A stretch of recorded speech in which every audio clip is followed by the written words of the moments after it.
Assalamualaikum warahmatullahi wabarakatuh.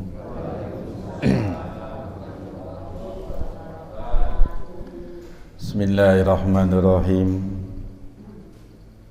Alhamdulillahilladzi an'ama alaina bi ni'matil iman wal islam. Asyhadu an la ilaha illallah wahdahu la syarikalah wa asyhadu anna Muhammadan abduhu wa rasuluhu khairul anam. Allahumma salli wa sallim wa barik ala sayyidina Muhammadin wa ala alihi wa sahbihi masabihuz zulam, amma ba'du.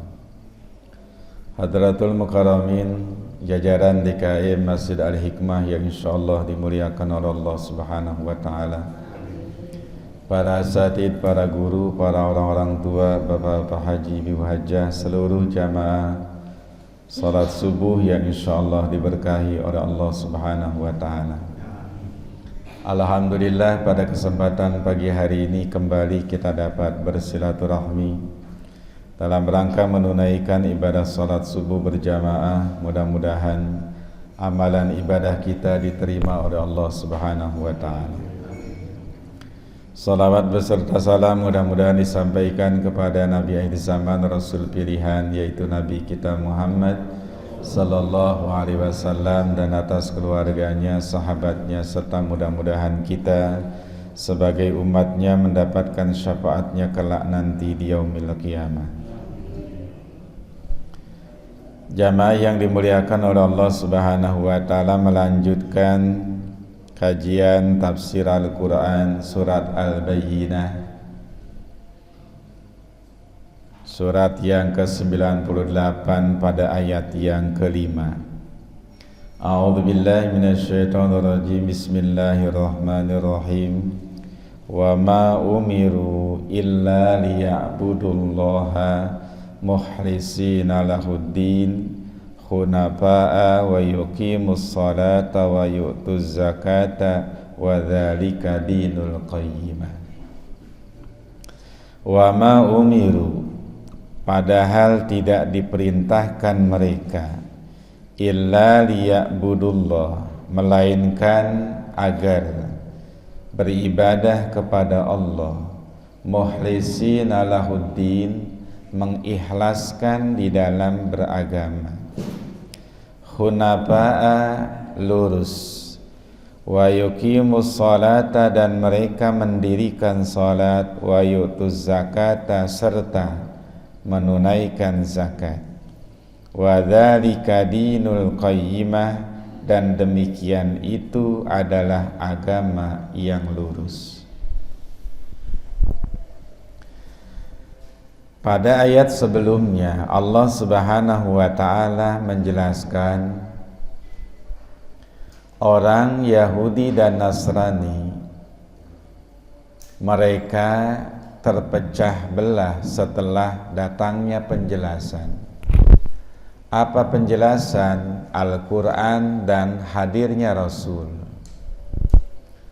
Sebelum Nabi ada dan sebelum Al-Quran turun, orang-orang Yahudi dan Nasrani telah berikrar bahwa mereka akan menerima kedatangan Nabi akhir zaman, karena ciri-ciri dan sifat-sifat Nabi akhir zaman sudah Allah muat dalam setiap kitab yang ada, yang Allah turunkan kepada nabi-nabi sebelum Nabi Muhammad, seperti kitab Taurat, Zabur, Injil. Itu semua sifat-sifat dan berita tentang kehadiran Nabi akhir zaman sudah dimuat.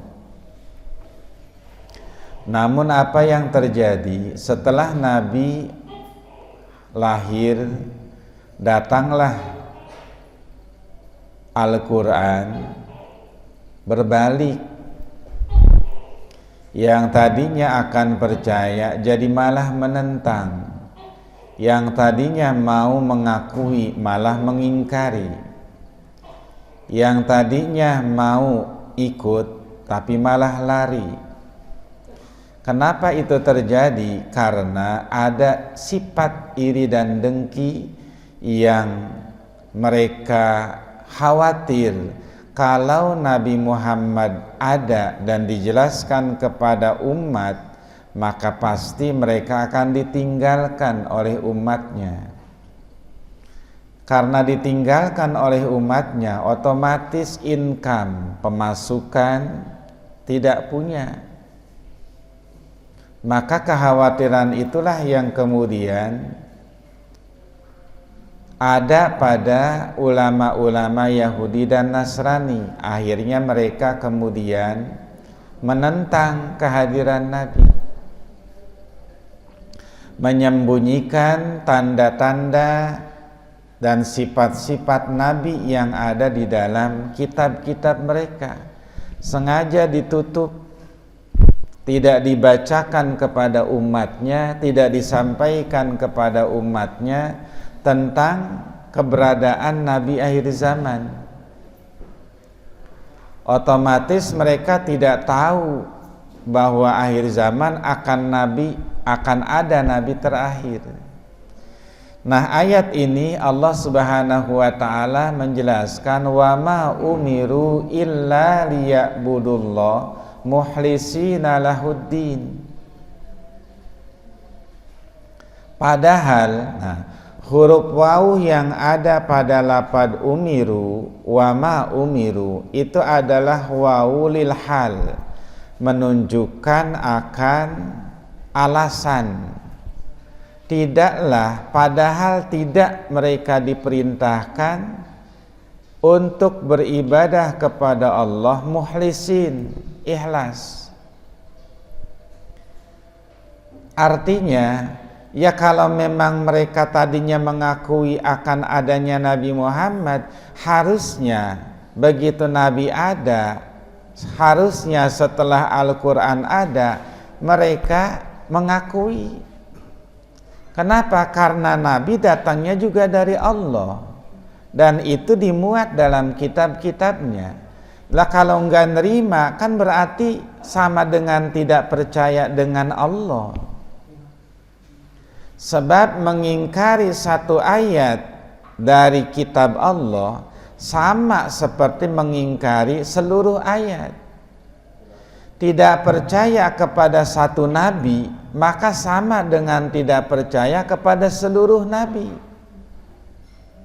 Maka kita diajarkan ada namanya rukun iman, yaitu diantaranya percaya kepada seluruh nabi-nabi dan rasul-rasul. Kita tidak boleh mengingkari satu pun nabi dan rasul yang Allah utus ke alam dunia. Kalau kita ingkari satu saja, maka kita dianggap mengingkari semuanya. Kenapa demikian? Karena nabi-nabi dan rasul yang Allah utus membawa tujuan yang sama, yaitu bertauhid kepada Allah. Rasul juga begitu, sama. Ayat Al-Quran pun sama. Kalau kita tidak percaya dengan satu ayat Al-Quran, maka kita dianggap tidak percaya kepada seluruh Al-Quran. Kenapa? Karena Al-Quran ayat dan antara ayat satu dengan yang lainnya itu semuanya saling mendukung dan saling menguatkan. Oleh karena itulah maka ya kalaupun ada itu dari Allah, ya terima dengan ikhlas. Karena tujuan lahirnya Nabi, hadirnya Nabi, diutusnya Nabi adalah agar manusia beribadah kepada Allah. Nah, kemudian ada kalimat liya'budullah, agar mereka beribadah kepada Allah. Kan kita ada namanya ibadah, ada namanya ubudiyah. Ibadah itu artinya melakukan segala sesuatu pingin mendapatkan ridho Allah. Kita sholat, apa tujuan sholat? Supaya dapat ridho Allah. Kita ngaji, apa tujuan ngaji? Ya agar dapat ridha Allah. Karena menjalankan perintah Allah itu bonusnya ya ridha Allah. Segala apapun biasanya kita melakukannya, itu kan selalu puncaknya adalah ingin mendapatkan ridha Allah. Maka kita sholat pengen dapat ridha Allah, puasa pengen dapat ridha Allah, ngaji pengen dapat ridha Allah, berumah tangga ingin dapat ridha Allah, bekerja pengen dapat ridha Allah. Cuman itu yang kita cari. Sebab kalau orang kemudian dia ibadah, yang dia dapatkan pahala, pasti pahala itu surga udah pasti, tapi ridho Allah itu tujuan yang paling utama. Nah sekarang yang kedua ada namanya ubudiyah. Ubudiyah itu adalah menerima dengan hati yang lapang terhadap segala ketentuan dari Allah. Kadang kita sholat, tapi begitu menerima kesulitan hidup, kita nggak rela. Nah, itu kan berarti belum ikhlas namanya. Kadang kita sholat, tapi begitu dapat musibah, hati kita berontak. Oh, itu berarti belum ikhlas namanya. Belum menerima ketentuan-ketentuan dari Allah. Kita ibadah puasa misalkan, itu kan tadinya nyarinya ridho Allah, tapi begitu kemudian pas buka yang kita dapetin makannya cuman segitu aja, hati tidak nerima. Oh berarti kan belum tidak ikhlas namanya. Nah oleh sebab itulah maka ubudiyah disebutnya. Nah tingkatan yang ketiga namanya ubadah. Apa itu ubadah? Ubadah adalah segala sesuatu kita ngembaliinnya kepada Allah. Ya memang hidup kita kondisinya Allah takdirkan seperti ini, ya kita jalanin hidup dengan ikhlas. Karena siapa? Ya karena Allah. Maka kemudian ayat kalimat berikutnya muhlisina, muhlis diikhlaskan. Artinya orang beribadah kepada Allah itu mestinya kalau dikembalikan kepada ayat yang tujuannya sedang menyindir orang Yahudi dan Nasrani adalah ya kalau memang percaya kepada Allah, apa saja yang datang dari Allah ya terima harusnya. Nabi Muhammad memang dia utusan Allah, waktunya datang, waktunya diutus, Al-Quran sebagai kitab bawaannya, terima dong harusnya. Kenapa? Karena yang disembah adalah Allah. Lah kalau yang dipercaya adalah Allah, berarti segala apapun yang datang dari Allah, ya kita percaya.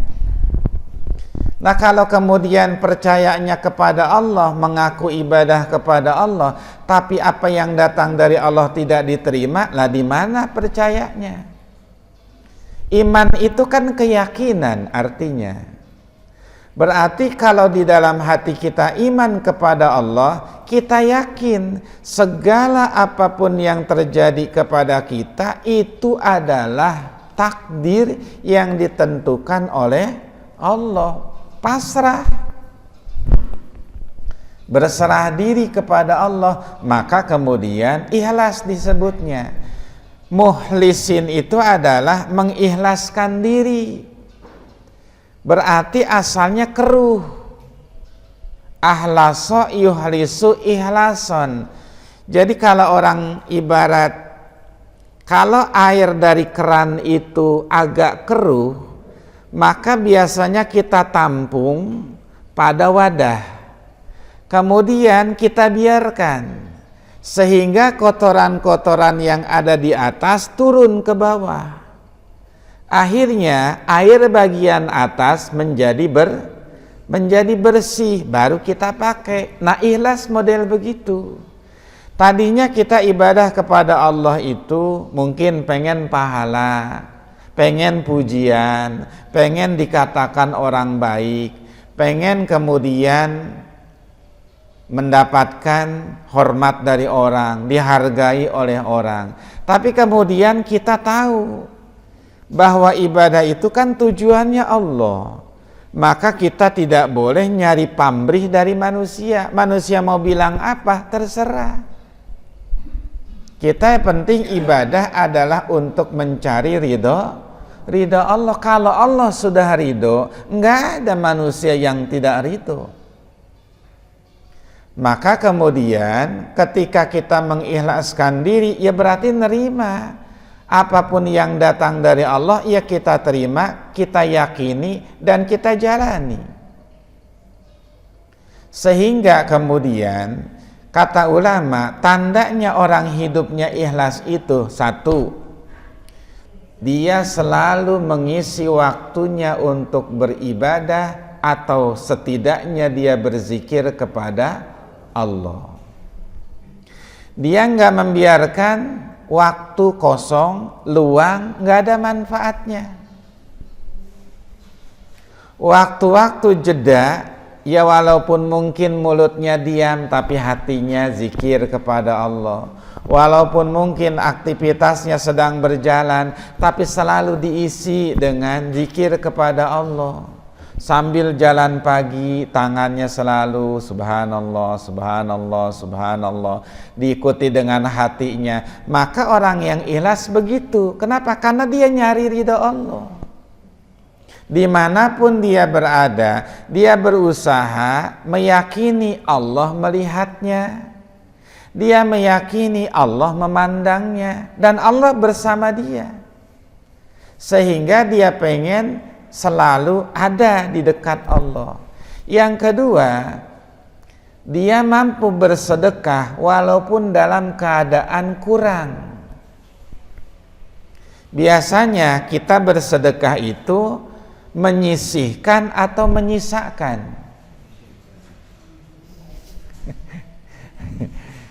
Kan biasanya kalau kita sedekah itu sisa, menyisakan, harusnya menyisihkan. Jadi kalau menyisihkan tuh belum dikeluarin sudah disisihkan. Tapi kalau menyisakan nunggu ada sisa. Sisa belanja, sisa jajan, sisa itu baru kita seringkali kita bersedekah nunggu sisa. Ya kalau ada sisa baru, ya akhirnya yang namanya sisa. Tapi kalau orang ikhlas adalah menyisihkan. Gaji berapa? Kemudian sisihkan dulu nih, ada sedekahnya keluarin tuh. Baru itu namanya menyisihkan. Maka bahasa Qur'annya wa mimma razaqnahum yunfikun, sebagian daripada rizki yang Allah berikan kepada mereka, mereka menginfakkan. Itu maknanya menyisihkan,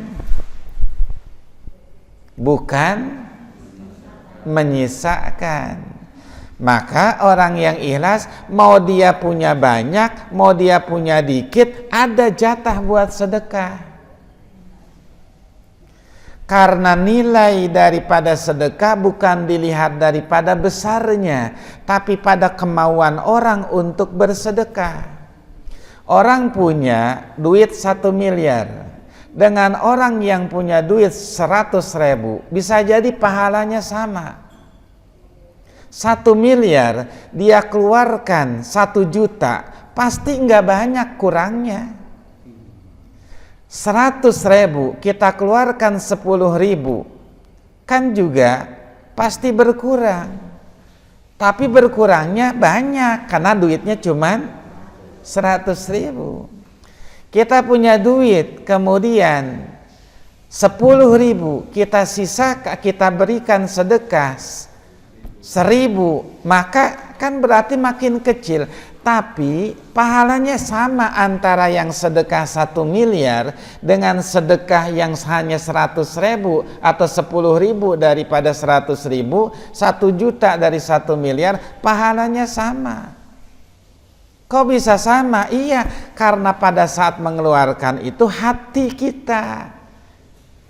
Mungkin yang 1 miliar mah begitu dia ngeluarin, ya kok cuma 1 juta kok. Dari 1 miliar kan masih banyak bener lebihnya. Tapi yang 100.000 hitungannya udah banyak bener. Belum ini, belum itu, belum ini, belum itu, belum ini, belum itu. Banyak bener, sehingga begitu dikeluarkan 10.000, rasa-rasanya berkurangnya drastis bener. Nah, orang yang ikhlas adalah ya dia mau punya berapa saja ada disisihkan dari rizkinya untuk sedekah. Itu berarti dia ikhlas. Kenapa? Karena dia tahu pasti diganti sama Allah. Wa ma anfaqtum min khairin fahuwa yuhlifu. Apapun yang kamu infakkan dalam kebaikan pasti diganti sama Allah. Tapi gantinya kan nggak mesti duit lagi. Ya kalau kita nungguin gantinya pasti duit lagi, begitu nggak ada malah jadi kecewa. Allah nggak bener nih, kok nggak ada. Tapi gantinya kadang Allah sehatkan terus badan kita, kadang Allah tolak bencana dari kita, kadang anak kita dijadikan orang yang soleh, kadang kemudian urusan kita jadi gampang. Jadi tetap diganti sama Allah, cuman gantinya Allah lebih tahu yang maslahat buat kita. Maka orang yang ikhlas itu, kata ulama, tandanya yang kedua, dia mau banyak mau lagi dikit sedekah tidak berhenti, terus dia bersedekah. Yang ketiga, tanda orang ikhlas kata ulama adalah ibadah di depan orang dan di belakang orang sama. Mau ada orang, mau nggak ada orang, sama. Kita kan kadang beda. Salat sendiri hanya 5 menit, salat di depan orang 15 menit. Nah kan beda. Belum ikhlas kan namanya. Nah kalau orang ikhlas mau dilihat orang mau nggak dilihat orang sama. Kenapa? Karena dia tahu Allah yang ngelihat. Di depan orang ya Allah yang ngelihat, nggak ada orang juga Allah yang ngelihat. Kita sholat di rumah ya paling berapa menit. Tapi begitu kemudian kita sholatnya di depan orang kadang lama. Nah itu kan berarti beda. Nah, berarti belum ikhlas. Nah, kalau orang ikhlas mau di depan orang, bahkan pada saat dia sendiri, justru dia makin banyak ibadahnya. Kenapa? Karena dia tahu dia sedang berhubungan dengan Allah langsung. Nah, itulah kemudian tanda orang yang ikhlas begitu. Maka sekarang kita belajar, ya sholat di depan orang sama, di belakang orang juga sama. Toh yang kita tuju makan Allah juga. Kemudian yang keempat, tanda orang ikhlas itu adalah kata ulama, walaupun tinggal di tempat yang tidak luas, dia nyaman. Rumah kita sempit, tapi nyaman. Nah, bagaimana kira-kira? Apalagi rumahnya lega, wah bikin nyaman kan? Tapi kalaupun kita hidup dalam rumah yang sempit nyaman, kenapa? Karena yang bikin nyaman itu hati, bukan tempat. Lah orang kalau hatinya nyaman, ya mau di mana saja nggak masalah. Kita di tempat yang sempit, kemudian di kantong kita ada duit 100 juta, maka anteng bener. Walaupun di tempat sempit. Lah maksudnya begini, yang menjadikan rumah dan tempat tinggal itu nyaman bukanlah barang-barang yang ada di dalamnya, tapi hati. Abu Nawas pernah ditanya sama temannya, Temennya rumahnya sempit, anaknya 7, recet tiap hari. Nggak nyaman pisan rumah. Akhirnya Abu Nawas, bagaimana sih ceritanya, caranya supaya rumah saya jadi luas, jadi nyaman, lega? Kata Abu Nawas, besok masukin kambing 5. Akhirnya dimasukin, ya nurut aja dia, masukin kambing 5. Wah, udah ada anak, bini, ada kambing juga, ribut tuh. Akhirnya besoknya balik lagi, mana bisa Abu Nawas, ini kan malah jadi ribet urusannya. Udah, kalau begitu tambahin, masukin bebek 5. Bebek masukin 5 tuh. Udah bebek, ada kambing, anak recet, bini ngomel melulu. Puyeng palanya. Besoknya datang lagi, malah ribet Abu Nawas tuh, nggak bisa. Ya kalau begitu sekarang masukin ayam 5. Masukin ayam 5 ke rumahnya. Udah ada kambing, udah ada bebek, ayam. Tainya sono kemari ada tuh gitu. Akhirnya begitu datang lagi, nggak bisa Abu Nawasnya, aku nyerah dah kalau begitu. Beginilah kata Abu Nawas, keluarin semua itu dari rumahmu, keluarin semua bebek, kambing, ayam, dikeluarin semua. Bagaimana rasanya? Iya ya, nyaman ya. Artinya nyaman itu hati nerima. Memang inilah kemudian rezeki yang Allah kasih kepada kita, nikmati. Yang ini kan yang ngasih juga Allah. Tapi berapa banyak orang yang kemudian rumahnya luas dan lega, tapi akhirnya merasa sempit, nggak betahan di rumah dia, jalan kemana aja begitu. Kan kalau orang sering jalan kemana-mana kan berarti bukannya banyak duit, hatinya nggak tenang, nggak nyaman, ya kan? Ya walaupun memang bawaannya begitu, kalau punya duit kan biasanya bawaannya berpengen jalan kemana, itu kan berarti dia tidak mendapatkan kenyamanan di rumahnya. Padahal kalau dia mau nyaman di rumahnya, ya kenapa enggak dia belanja, dia masak di rumah, dia nikmati, ajak tetangga makan, kan jauh lebih enak. Semua bisa menikmati, gitu kan? Tapi karena memang hatinya merasa tidak nyaman, pergi kemana, kuliner kemana, jalan, hayuh tiap hari enggak ada, rumahnya kosong melulu. Nah itu kan berarti tidak nyaman. Maka orang ikhlas adalah orang yang hatinya nyaman. Berapa banyak ulama yang dipenjara tapi menghasilkan karya. Buya Hamka dipenjara, tapi di penjara itu dia menghasilkan tafsir. Banyak Sayyid Qutb, tafsir Sayyid Qutb itu Fi Zilalil Quran, itu diantaranya dia karang ketika dalam penjara. Hatinya lapang, hatinya luas, hatinya nerima, maka menghasilkan karya. Padahal tempatnya sempit di penjara, tidak bebas. Tapi karena hatinya bebas, nggak masalah. Tapi berapa banyak orang yang punya istana, rumah megah, di mana ada tempat-tempat kawasan elit mewah, dia punya rumah, tapi akhirnya menghuni penjara yang sempit. Apa masalahnya? Hatinya sempit.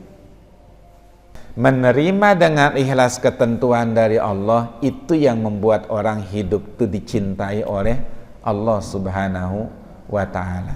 Saya sering menyaksikan jenazah yang pada saat kematiannya bagus, kadang dapat harinya bagus.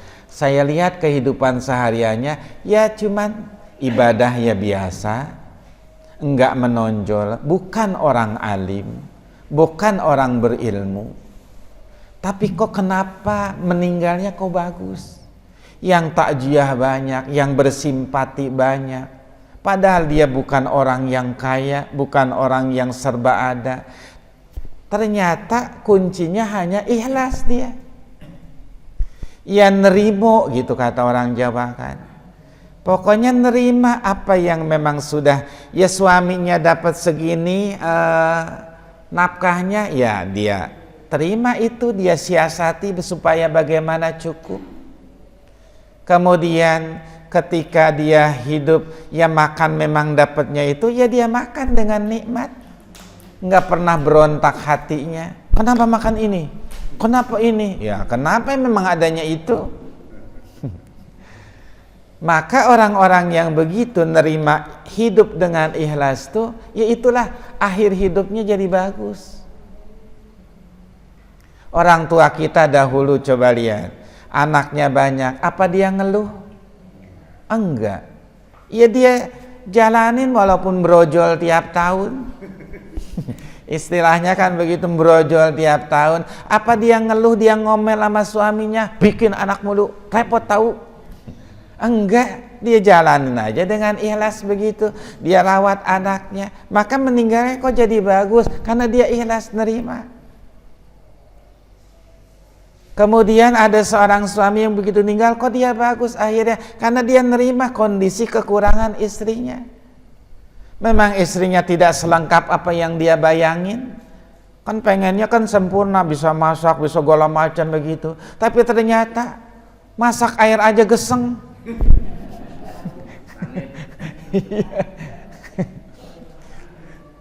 Tapi ya dia terima, itulah kekurangannya. Tapi kan dia yakin di balik kekurangan pasti ada kelebihan, gitu kan?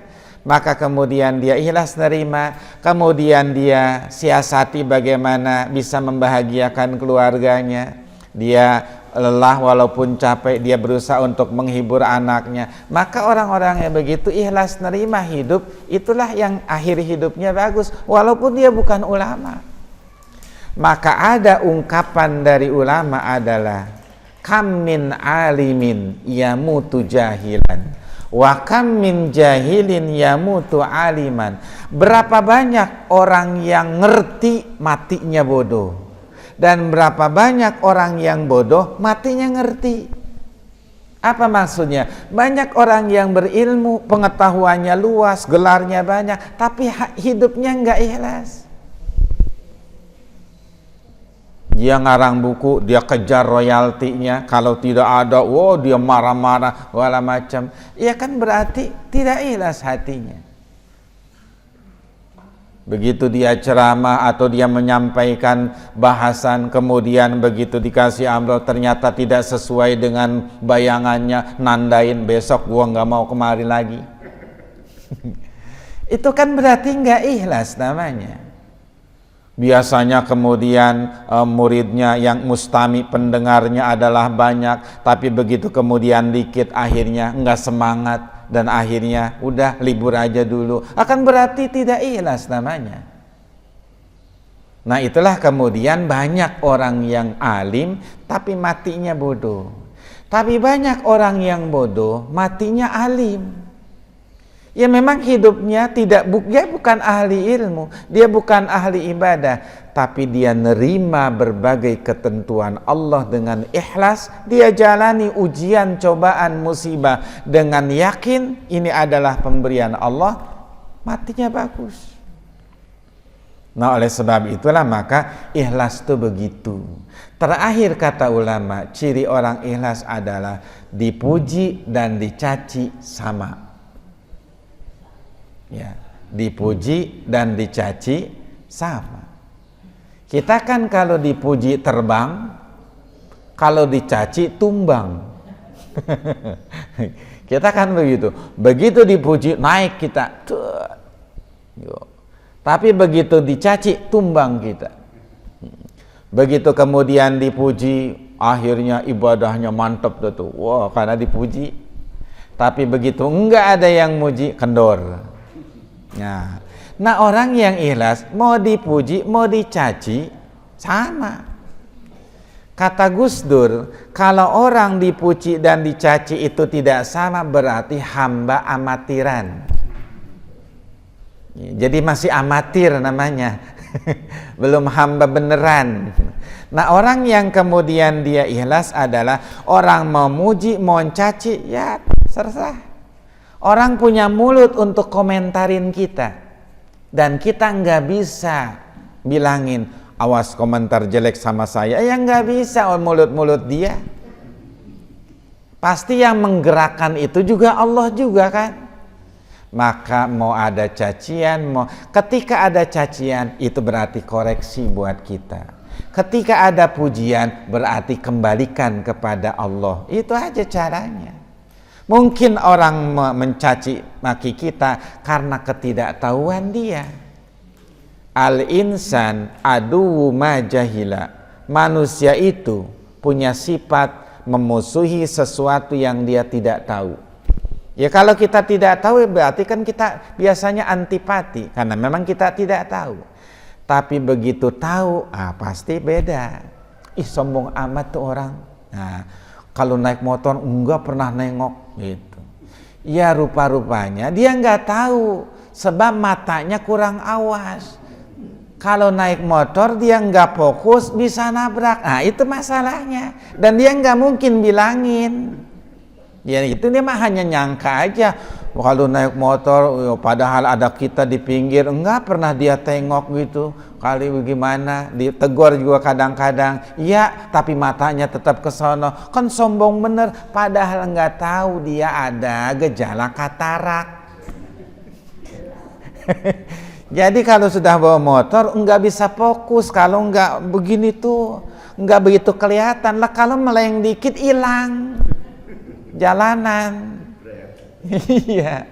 Nah kadang-kadang kita kan nyangkanya begitu. Oh begitu tahu. Oh iya ya. Maaf ya gitu. Nah maka kemudian orang ikhlas ya mau dicaci, mau dimaki, mau dipuji sama aja. Setiap orang berhak untuk mengomentari apa yang kita lakukan. Tapi selama yang kita lakukan itu benar, tidak merugikan orang, ya jalan aja terus. Dan kita kan nggak bisa maksa orang untuk cinta semuanya kepada kita, nggak bisa. Maka di dunia itu yang suka ada, yang benci juga ada. Ya memang dunia mah begitu, selalu begitu. Ada yang senang bener sama kita, tapi ada yang tidak suka.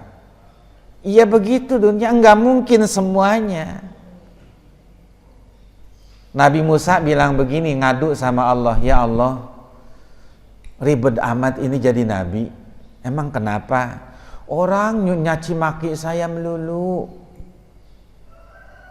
ngatain saya melulu, ribet kan saya. Kenapa nggak suka aja sama saya begitu? Ayo be komen, apalagi di Bani Israel komen melulu. Kata Allah begini, Musa, engkau kan cuma nabi. Aku saja yang jadi Tuhan dikomen. Banyak yang gak suka sama aku. Kata Allah begitu. Padahal tiap hari aku yang ngasih rezekinya. Aku yang ngasih dia izin untuk bisa bergerak.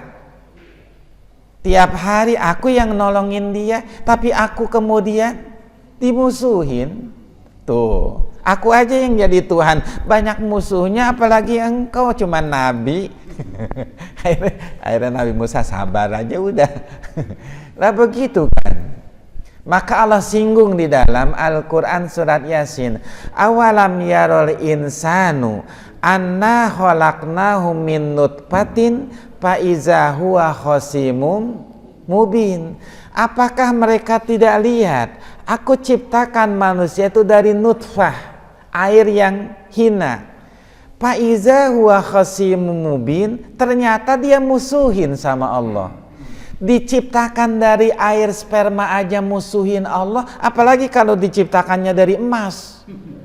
Nggak bagaimana coba, sombong ya. Lah dari air sperma aja pakai nyombong. Lah bagaimana kalau diciptakannya dari intan permata? Oh bukan sombong lagi kali. Allah singgung itu. Lihat, maka manusia disuruh baca namanya sejarah hidupnya. Kita ini dari apa? Maka ada pertanyaan ulama, min aina anta, bi aina anta, ila aina anta. Engkau dari mana? Engkau sedang di mana? Engkau mau kemana? Nah, Kira-kira apa jawabannya?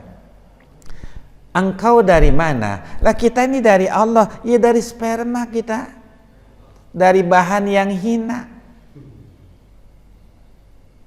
Coba, bisa jadi begini, bisa jadi pejabat, bisa jadi presiden, padahal awalnya adalah air sperma. Pi aina anta? Lah sekarang ada di mana? Ada di dunia, yang dunia itu semenjak Allah ciptakan tidak dilirik oleh Allah. Apa maksudnya? Allah nggak senang kalau hambanya senang dengan dunia. Artinya jangan betah di dunia. Kita sedang ada di dunia, di kontrakan ketiga. Nah kan kita ini kontraktor.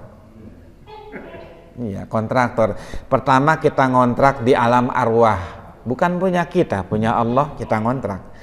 Masuk ke alam rahim, ngontrak juga di perut ibu. Kemudian keluar ke kontrakan ketiga, dunia. Kontrakan ketiga. Nanti kontrakan keempat, alam kubur.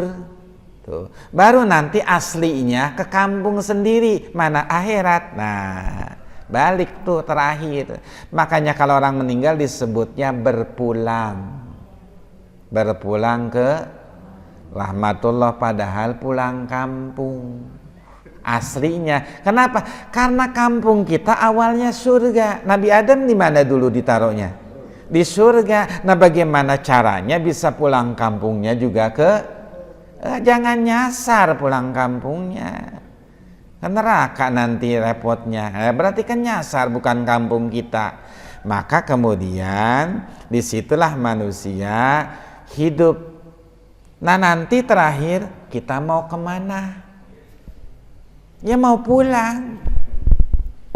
Pulang. Inna lillahi raji'un itu artinya pulang. Kan di mana-mana yang namanya pulang mah seneng. Kalau bekalnya punya. Nah itu. Ya kalau bapak ibu sekalian mau pulang kampung, bekalnya banyak, kan girang. Ya Allah senang pulang kampung, duit punya, bekal ada, di ATM penuh kan, tuh bawaan banyak, oh senang karena kita bayangin nanti di sono bagi sini itu. Tuh. Tapi kalau nggak punya bekal, nggak pulang, nggak, kenapa? Nggak ada bekal, kan puyeng sendiri tuh. Kalaupun harus terpaksa pulang, akhirnya nyumput aja nggak keluar rumah karena nggak punya bekal. Nah itulah begitu manusia. Jadi oleh sebab itulah ikhlas itu dimana kita nerima berbagai ketentuan. Maka di akhir akidah ada kalimat begini, wabil qadari khairihi wa syarrihi minallah. Nerima takdir, bagusnya, jeleknya, ya dari Allah gitu. Lagi kita, ya sebenarnya kan takdir itu nggak ada yang jelek, cuman kita manusia mandangnya dengan nafsu seolah-olah jelek. Kemiskinan menurut kita jelek karena kita mandangnya dengan nafsu. Tapi kalau mandang secara agama bagus. Lihat, orang nanti di surga paling banyak kan orang miskin. Kenapa? Karena di imigrasinya cepat, nggak ditanya macam-macam. Kalau bapak mau keluar negeri atau pulang dari luar negeri, bawaan banyak, lama. Nanyanya banyak, periksa, bongkar dulu. Yang itu yang bawa cuman tas doang mas satu, dia langsung aja keluar, ngapain ditanya orang itu doang? Cuman akhirnya lama.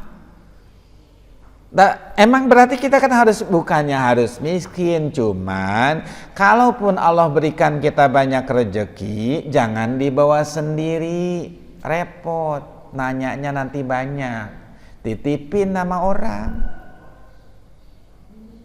Titipin di yatim, titipin di masjid, titipin di TPA, titipin di pesantren, titipin di pembangunan asrama yatim. Itu berarti kita lagi nitipin. Orang yang bawa ketemu di mana? Nanti di sana. Kita ambil udah di akhirat. Kan lewat dari imigrasi akhirat.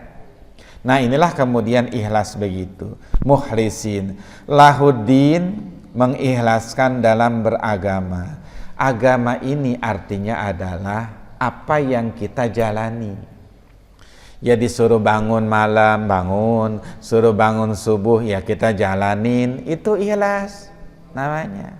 Ya memang kita tahu inilah jatah hidup yang harus kita jalani kalau kita pengen dapat ridho Allah subhanahu wa ta'ala. Hunafa'a lurus. Hunafa itu enggak condong ke Yahudi, enggak condong ke Nasrani, namanya hunafa. Dia lurus. Agama Islam itu agama yang hanif. Hanif itu kata ulama begini, kayak kaki kita Bu, Pak. Itu kan condongnya yang kanan condong ke kiri, yang kiri condong ke kanan. Tuh, enggak mungkin begini. Susah jalannya.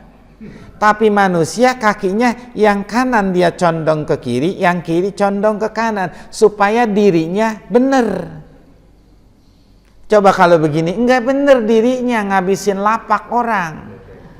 Tapi kalau berdiri begini kan enak tuh. Maka itu namanya hanif.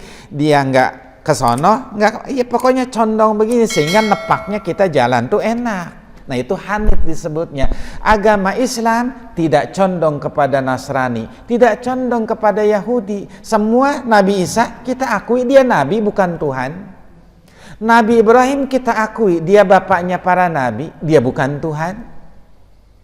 Semua kita proporsional dalam koridor yang asli. Tempatkan pada sesuatu yang memang dia Nabi, ya nggak pantas dong dianggap sebagai Tuhan.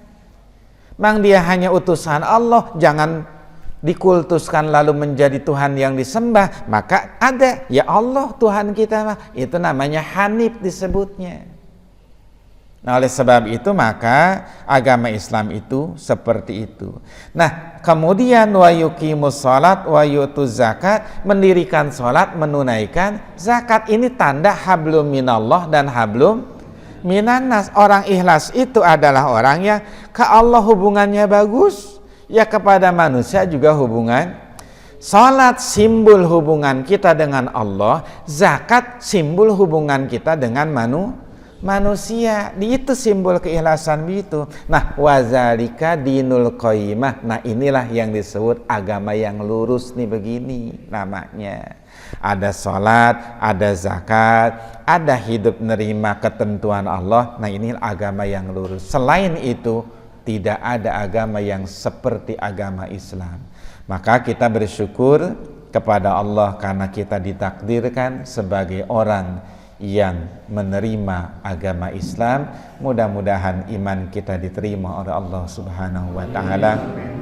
Dan semoga kita dikumpulkan bersama orang-orang yang dicintai oleh Allah subhanahu wa ta'ala di dunia dan di akhirat. Demikian Bapak Ibu sekalian penjelasan ayat kelima. Insya Allah kita akan lanjutkan nanti pada pertemuan berikutnya. Mudah-mudahan ada manfaatnya. Subhanakallahumma wa bihamdika asyhadu an la ilaha illa anta astaghfiruka wa atubu ilaik. Al-Fatihah. A'udzu billahi minasyaitonir rajim. Bismillah. Alhamdulillahi rabbil alamin arrahmanir rahim maliki yaumiddin. Iyyaka na'budu wa iyyaka nasta'in. Ihdinas siratal mustaqim. Siratal ladzina an'amta 'alaihim ghairil maghdubi 'alaihim waladdallin. Wa'fu 'anna ya karim. Allahumma bihaqqil fatihatil mu'azzamah wa sab'il masani. أن تفتح لنا بكل خير وأن تفضل علينا بكل خير وأن تجعلنا من أهل الخير وأن تعاملنا معاملتك لأهل الخير وأن تحفظنا في أدياننا وأبداننا وأنفسنا وأهلنا وأموالنا وأولادنا وأصحابنا وأحبابنا من كل محنة وفتنة وبؤس وضير إنك ولي كل خير ومتفضل بكل خير ومؤتي لكل خير يا أرحم الراحمين.